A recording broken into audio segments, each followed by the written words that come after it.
Battle Line written by Imtiaz Dakar.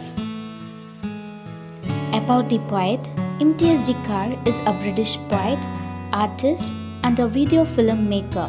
She has won the Queen's Gold Medal for her English poetry.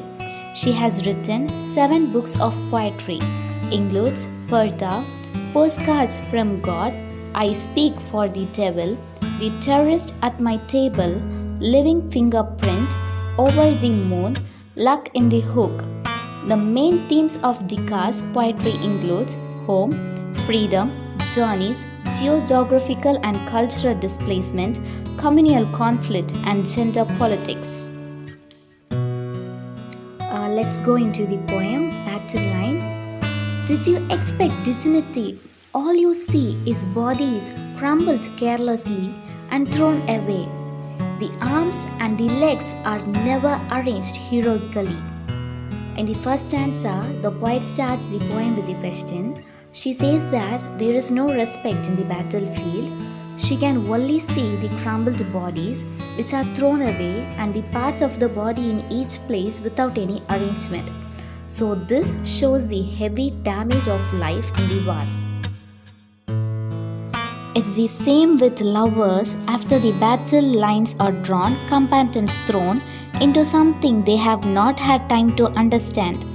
And in the end, just a reflex turning away when there is nothing really left to say. When the bodies become a territory shifting across uneasy sheets, when you retreat behind the border lines of skin, turning barbed wires singing in. This line, the battlefield is compared to the lovers. They also fight each other as if they don't have an understanding between them. But in the end, there is nothing left to say. The body refers to the land, which is a new one for the soldiers. So the border line and the barbed wires, which means fence, is also to restrict or kill others who enters the fence of the other country. These two countries lie hunched against each other, distrustful lovers who have fought bitterly and turned their backs, but in sleep drifted slowly in mounting themselves around the cracks to fit together, whole again at peace, forgetful of hostilities until in the quiet dawn the next attack. The two countries means India and Pakistan are like the distrustful lovers who don't believe each other. They also try to become together by clearing the fault, but it has become an impossible one. They think to keep peace at the dawn, and the next day they start to fight again. Checkpoint, the place in the throat where words are halted, not allowed to pass, where questions forms and are not asked.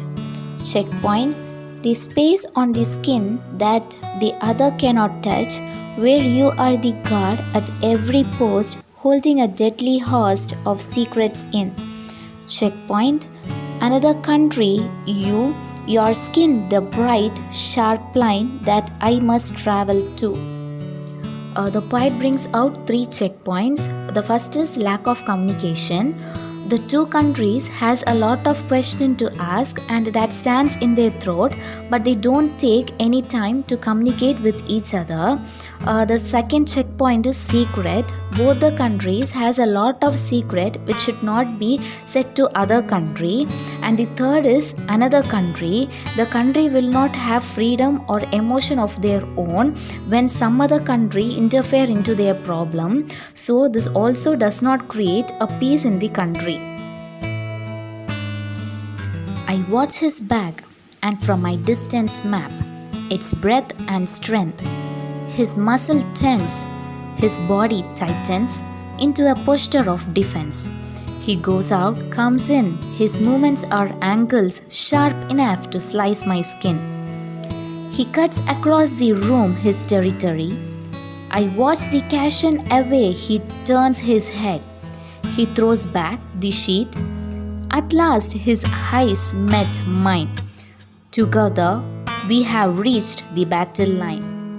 In this stanza, each fighters in the battle watches the strength of their defenders.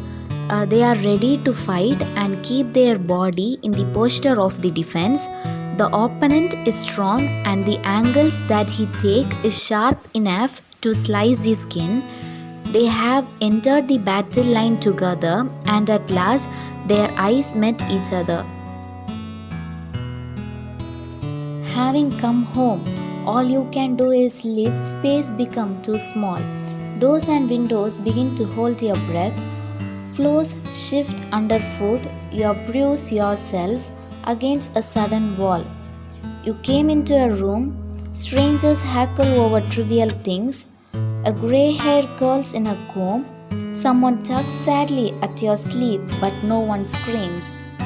This stanza says the mental state of the fighters in the battle. When they come back from the battle to the real life, they think that space has become too small. They have their own problems and thought in them, and they don't have peace in their own country too. But there is no one scream in their own land.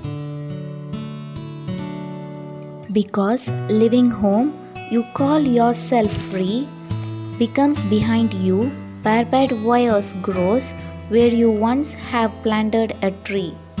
The last stanza says about the heart which was pleasant like a green field, which is then turned to a stone heart, the fence which is capable to crush the trees. Same way, the fighters in the battlefield are also crushed. The poem brings out the analysis of love and war. The country's misunderstanding is compared to the distrustful lover. So it gives 3 checkpoints, which is the major reason for the conflict with the countries. The war can end only when the people in each country get the heart of kindness in them.